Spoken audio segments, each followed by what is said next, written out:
Hello and welcome to a very special producers only episode of The Point.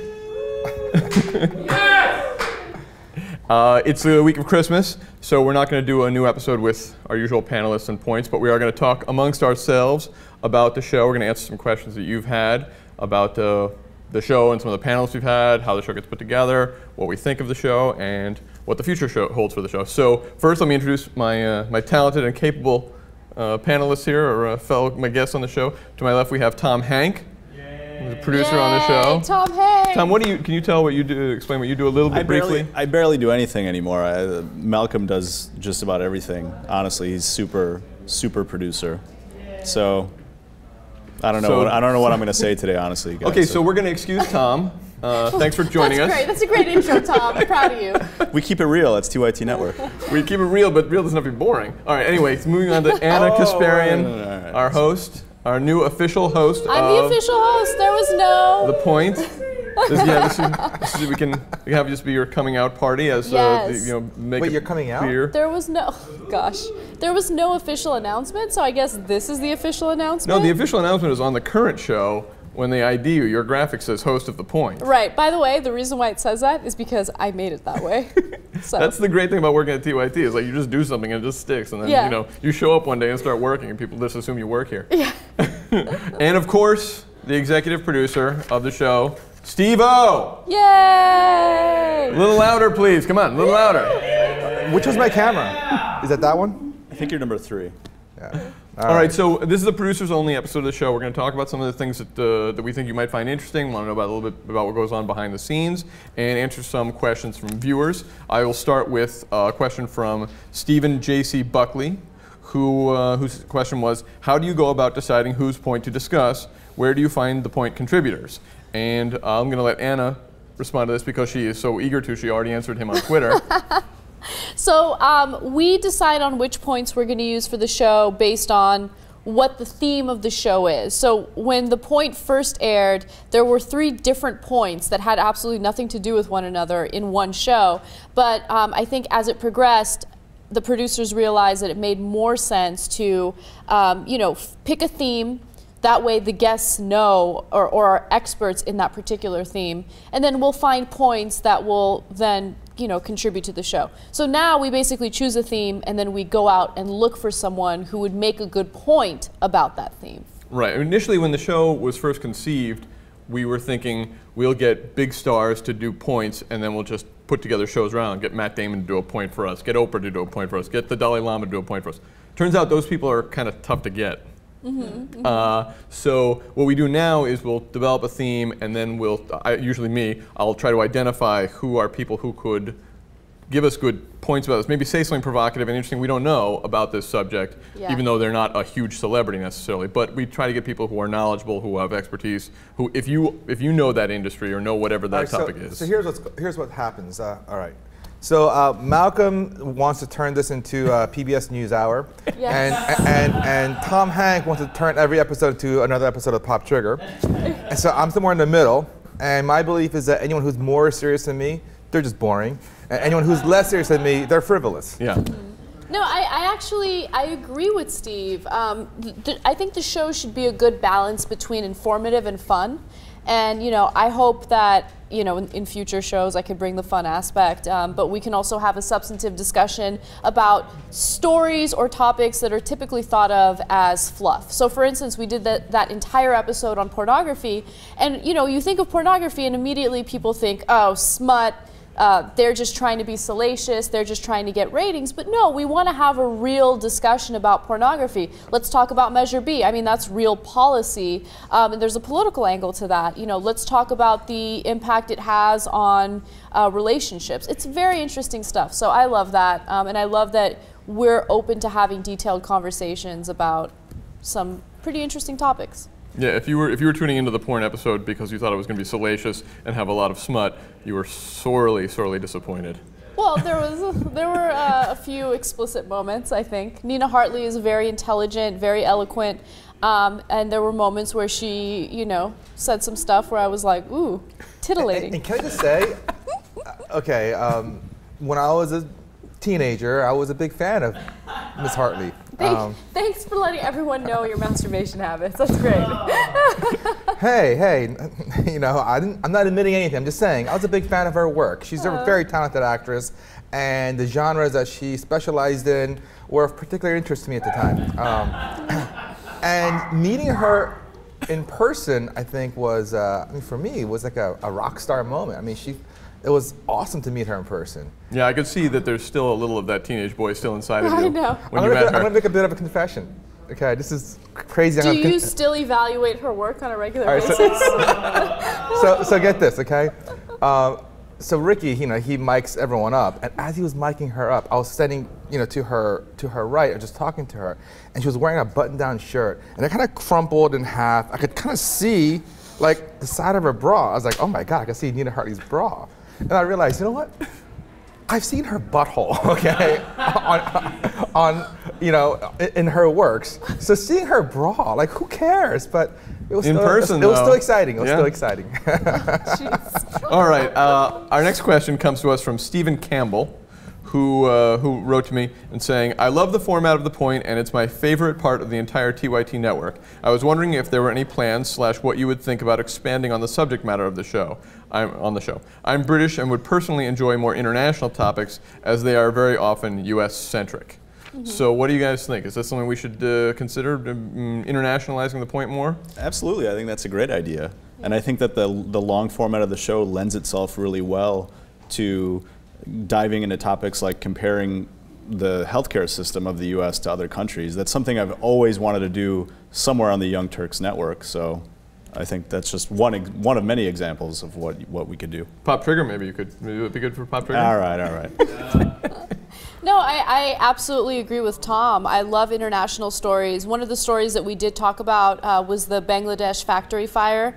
And, you know, we sort of talked about the U.S.'s impact on other countries, but it was also important to see, you know, what the policies are in other countries that are now beginning to see booming economies. And, you know, it's fascinating stuff. I mean, just yesterday on the Young Turks show, the main show, we were talking about Ireland's abortion laws. And most people in the United States have no idea what's going on in other countries. And I think that's a shame, because I think a lot of other countries are interested in what's happening in the U.S. And you should have that intellectual curiosity. You should want to know how our system differs from other systems. I think doing an international show is a great idea. The execution of that is very important, though, because what I don't want to do is be the dumb American speaking from our perspective only, so we would have to really educate ourselves. We need to get the right panelists on board. We have to do it the right way. And if we do an international story, I think for that day, we need to do it on one country.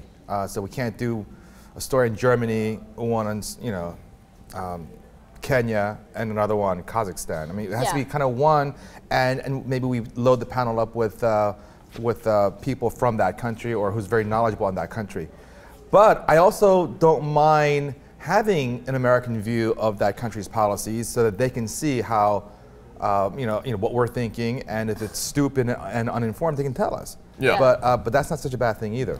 It's really difficult to cover other countries as an American, not just because you need to cross all your T's and dot all your I's, but also because other countries are very, very sensitive to any kind of criticism. So for instance, with the Ireland story, and I know this isn't on The Point, it was on the main show, but it's an example that, you know, fits this conversation. We were talking about some of the fundamentalist religious individuals in that country, policymakers that are making abortion illegal there. And I basically said something about they're irrational, right? And I said that, and I started getting emails and tweets from people that were offended. How dare you call Ireland irrational?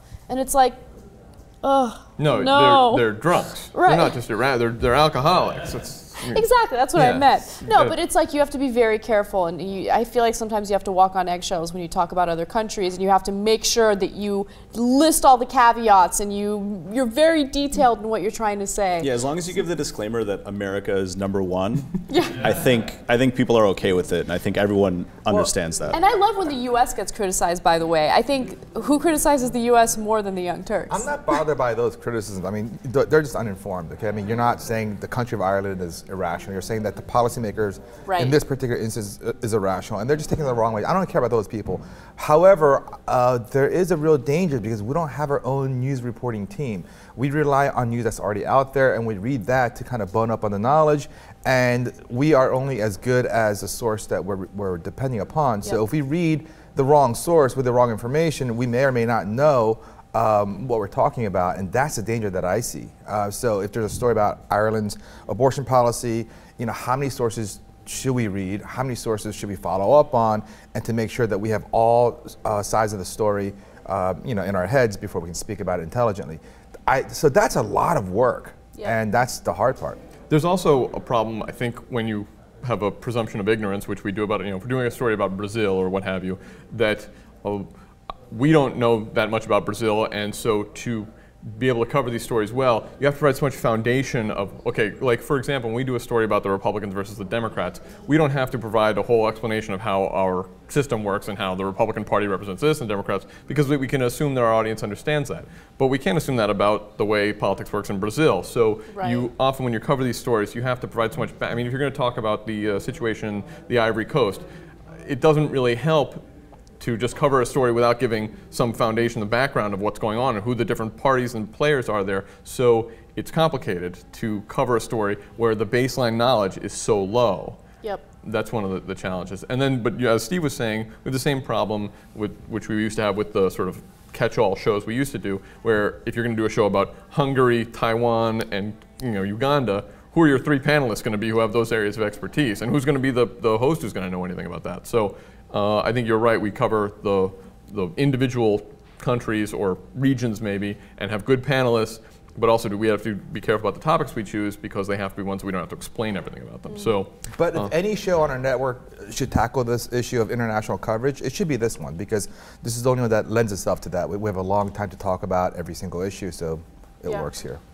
All right, so let's move on, and I wanted to let's talk about, for example, what are your favorite shows or favorite panelists that we've had on the show before? I'll start with you, Steve. Which are your favorite panelists or shows? Well, I have two favorites. One is Nina Hartley, and I really admire her because, you know, she breaks every stereotype of an adult performer. I mean, she's not some dumb idiot. She's been around for a long time. She's now a director, a producer. She's also really smart. And she's also a registered nurse. Yes, she graduated. Amazing. She graduated with honors. Nuclear physicist also.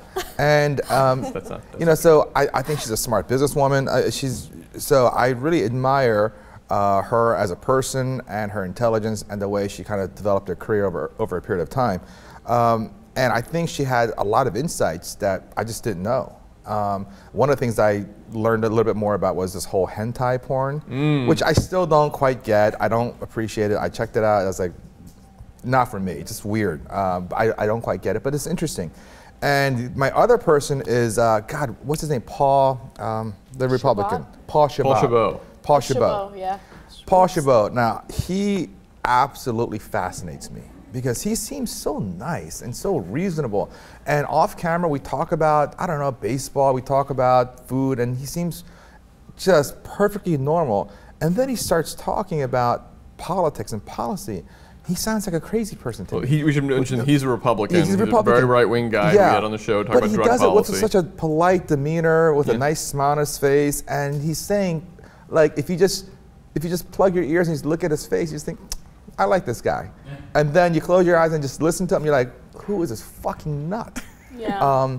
But I like him because he was a good sport in the sense that nobody agreed with him. And we were all just bashing him like crazy. And he fought back with his arguments, and it was what it was. Now, what was interesting, of course, is that we get a lot of criticism for having like-minded people on the show, and it's a big, circle jerk of, oh, I agree with you, you agree with me, we love each other. And he completely, broke that. She shattered that. And then we got the complaints the other way. Why did you let this right-wing crazy have a platform? Yeah. I don't watch the show for this nonsense. Get some real people on the show. So we can't win. Well, I think that's the question that comes up often, is about getting people who disagree with us versus having just a circle jerk, as you say.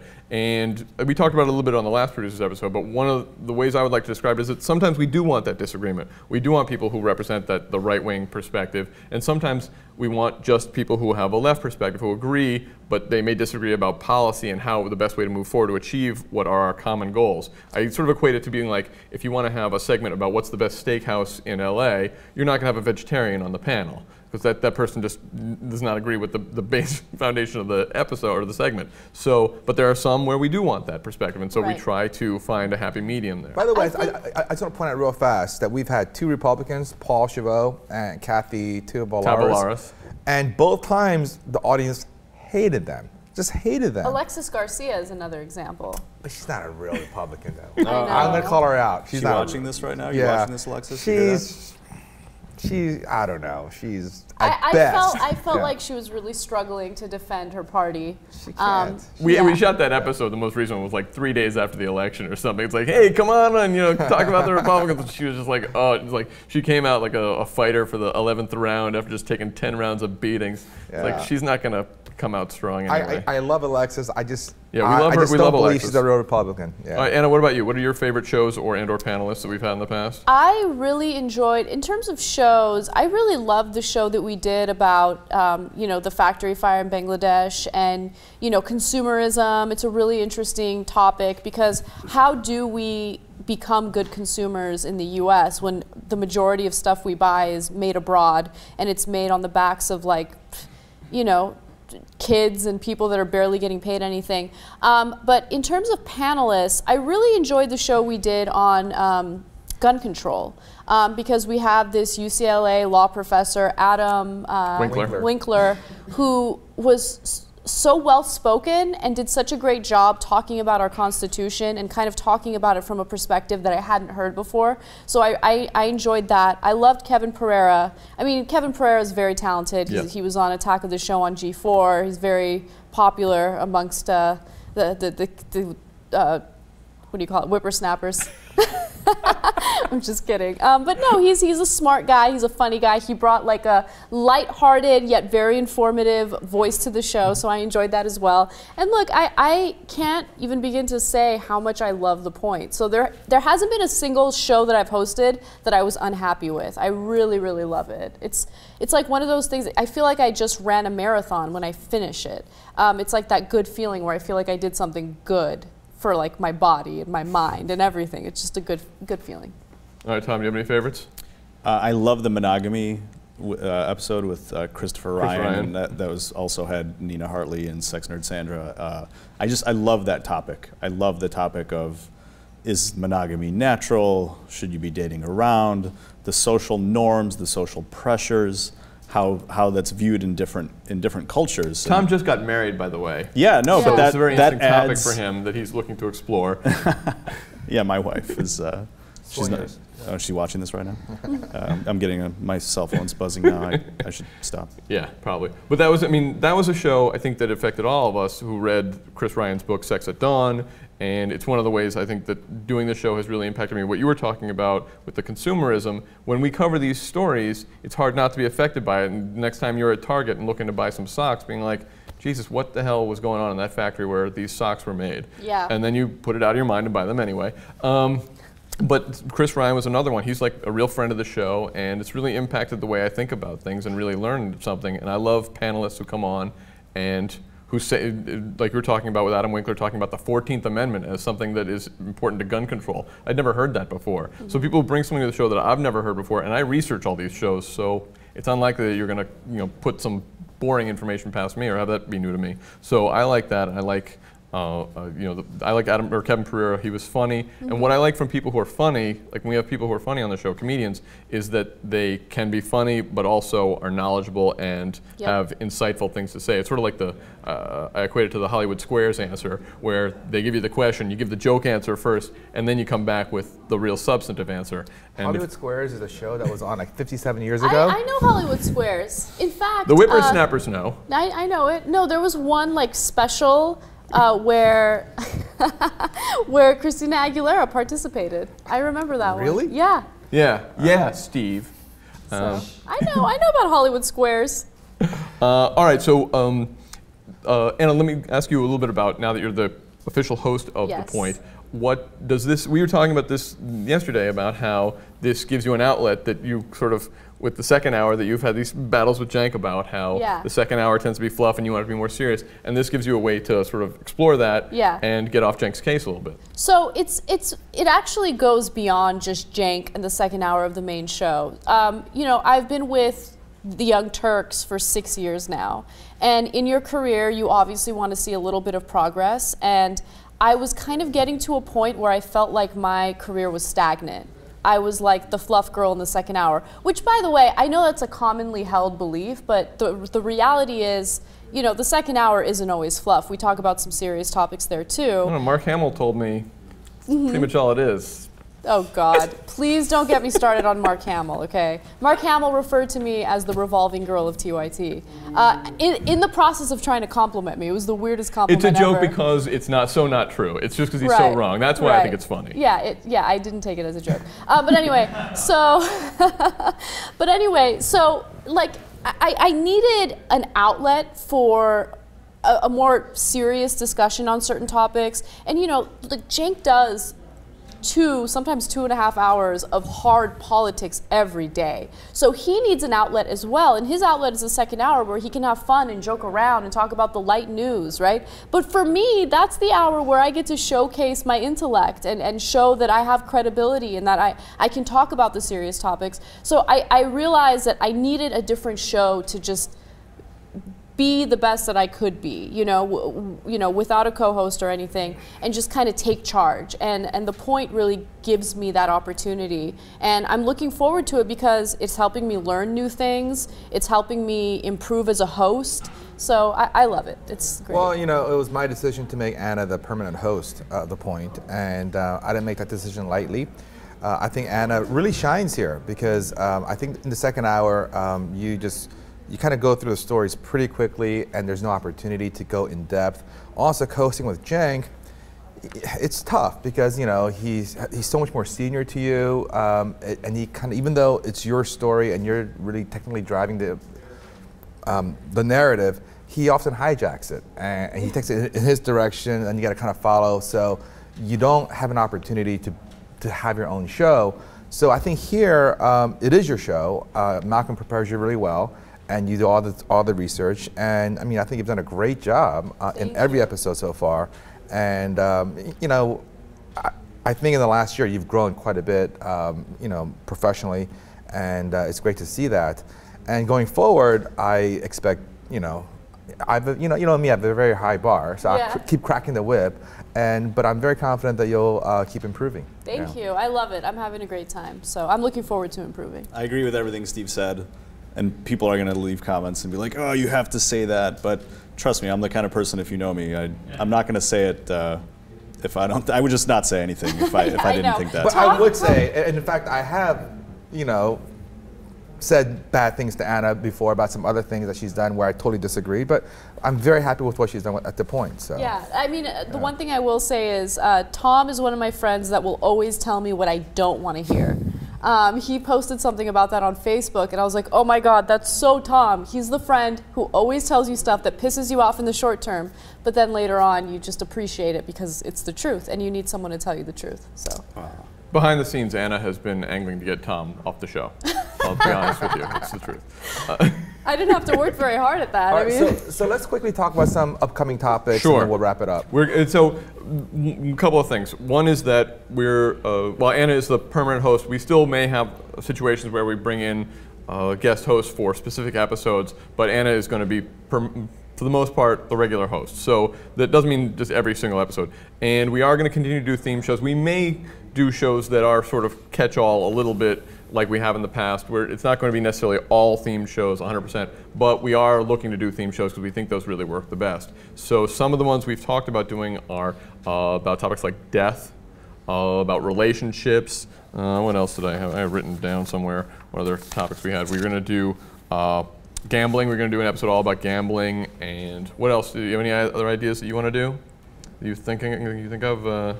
But we would also love your suggestions. So if you have ideas for themes that we should do, and maybe topics within those themes, we'd love to hear them. So yeah, so like death is a really interesting topic for me. You know, it happens to everyone at some point, and how do we deal with it? And what are some of the physical manifestations of actually dying? Like what actually happens to your body? And we could look at all the different cultural ways of dealing with it, fables, and then, you know, just the technical aspects of death. You know, when someone dies, what do you do next? Do you call the funeral service parlor, and what do they do? I mean, you know, maybe there's like a million things that you can talk about. It's like, so interesting. That whole industry, the funeral services industry, and how they sort of they're a little sketchy about how they, well, I don't want to get in trouble with anybody, but or what a mortician does. And what kind of person do you have to be a mortician? Like that's I'm really fascinated by that. And I mean, why do we still? I mean, if we're not a religious, superstitious person, why do we still feel the need to entomb a body in a casket, bury it, put up a headstone, go visit it periodically? It seems a little bit odd. I mean, no other animal does it, right? But we have rituals. Then what do we do? We're not going to get into this, but you know, we can also talk about environmentally. Yes. You know, if you get yourself cremated, is that environmentally? What is the best thing to do environmentally? Just have, you know, Osama bin Laden insisted he be buried at sea, right? That was his call, right? Should we have mass graves to save money? And I'm just kidding. Of course not. But you know, it's interesting to talk about how we handle death. Yes. You know. So that's just the kind of thing that we can talk about. And even a topic like that, there's much more to explore than we could ever cover in a 45-minute, or if Steve's hosting an hour-and-a-half show. Little jab there. But so we love your suggestions, and otherwise feel free to comment. Let us know what you think about who your favorite panelists were, or what your favorite shows were. And anything else? Any other closing thoughts from you guys? There's one other thing that I totally forgot to say. You asked who my favorite panelists were. I totally forgot to mention Desi Doyen. I love Desi Doyen. Like, I love Desi Doyen. Yeah, it's a little awkward. It's a little weird. She's so awesome. She's just so smart, and she's so like friendly and personable. She's great. I love Desi. She is really friendly. She's great to work with. I'm trying to think if there's anyone that's been horrible to work with, but we should probably save that for another producer's episode. Remember a certain gentleman named of Oh, did we ever talk about that? I don't know if we shouldn't get into that whole thing. Well, hold on, before we leave Desi, I just want to jump on the bandwagon. I love Desi. She's one of the smartest people I've ever met. She's one of the most articulate, and I personally find her absolutely beautiful. Yeah. You're not alone. The commenters on YouTube also agree 100%. Yeah. She's Desi so beautiful. she gets thumbs up. And personally, for me, the panelists that we've had on the show before, who I really like, I mean, like I've got like friendships with people who've been on the show because, and now I get back and forth on Twitter with people like Kelly Carlin and with Chris Ryan and a number of, Lee Camp. I mean, these people, I really like them, and I'm glad to have had the opportunity to meet them, and they're just fun people, and they appreciate what we do, they get what we do, and what this show is sort of special, and they're the people who we can call. There's so many people who come on the show, we're like, listen, anytime you need me, just call me, I'll be there, whatever, and that's really gratifying that people appreciate our show and can see that, so. Definitely. All right, well, I also want to thank Adam Kennedy, who is my intern/videographer who helped produce this episode a little bit, did some background research for me, and thank you all for watching. We really appreciate that you enjoyed The Point, and we'll recommend it to all of your friends. And I want to thank Steve, Anna, and Tom for making the time to join us today, and look forward to a whole new year of great new episodes of The Point, and thanks for tuning in. Just one last thing, I just want to thank everyone, obviously you guys, but also people behind the camera, Tim Collins, Mark Register, Ricky Strom, Daisy, and Bart. So it's a great team. I love this Amir, team. also. Amir? Who's that? Oh, he's a guy on vacation, right? Yeah, forget it. All right, thanks again, All right, guys. thanks to all you guys. You guys are terrific too. Thanks so much. And thank you at home for watching.